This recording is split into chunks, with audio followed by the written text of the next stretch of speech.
करने पर भी जब मेरे दर्शन न मिले तब तुमने ऊर्ध्वमुख होकर केवल वायु सेवन की, फिर वह वृक्षों के सूखे पत्ते खाकर इस देव को क्षीण किया। ऐसी तपस्या में लीन देखकर राजा हिमाचल तुम्हारी विवाह हेतु चिंता करने लगे। इसी शुभ अवसर पर देव ऋषि नारद जी वहां उपस्थित हुए। राजा ने अति हर्ष के साथ नारद जी का स्वागत किया और आने का कारण पूछा। नारद जी ने कहा, हे राजन, मुझे भगवान विष्णु ने भेजा है।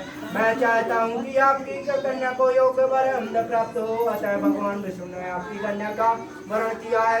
यह क्या आपको स्वीकार है? राजा हिमालय ने कहा, महाराज, मेरा सौभाग्य है जो मेरी कन्या को विष्णु जी ने स्वीकार किया है, अतः मैं अवश्य उन्हें अपनी कन्या का दान करूंगा। यह निश्चित हो जाने पर नारद जी ने वैकुंठ जाकर भगवान विष्णु से पार्वती के विवाह के लिए कहा। इधर महाराज हिमाचल ने वन में जाकर पार्वती जी को भगवान विष्णु के साथ उनका विवाह होने का निश्चय सुनाया। तो सुनते ही तुमको महान दुख हुआ। उस दुख से विवल होकर अपनी सखी के पास पहुंचकर विलाप करने लगी। तो तुम्हारा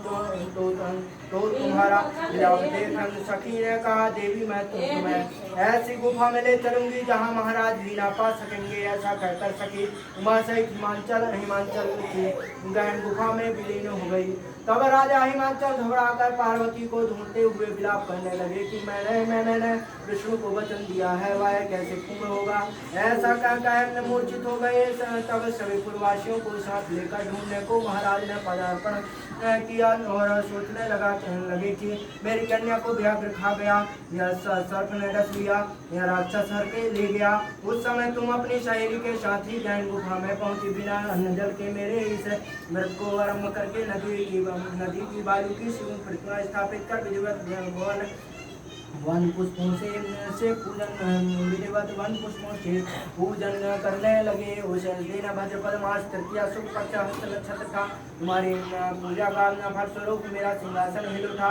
मैंने जाकर तुम्हें दर्शन देकर कहा, हे देवी, मैं तुम्हारे व्रत और पूजन से अति प्रसन्न हूँ। तुम अपनी कामना मुझसे वर्णन करो।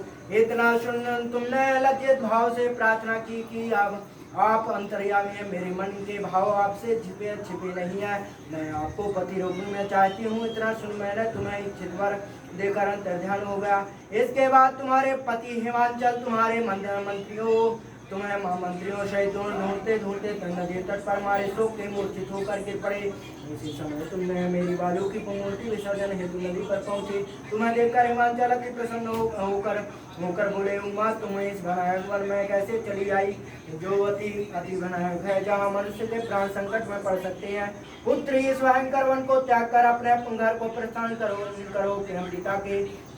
पिता के वचन सुन। तुमने कहा, हे पिता, आपने मेरा विवाह भगवान विष्णु के साथ स्वीकार कर लिया है, इससे मैं इसी वन में रहकर अपने प्राण त्याग दूंगी। ऐसा सुनकर राजा हिमाचल खुश हुए और बोले, हे पुत्री, शोक मत करो। मैं तुम्हारा विवाह कदापि विष्णु जी के साथ न करूंगा। जो तुम्हें रुचिकर है उन्हीं सदाशिव के साथ करूंगा। तब सखी के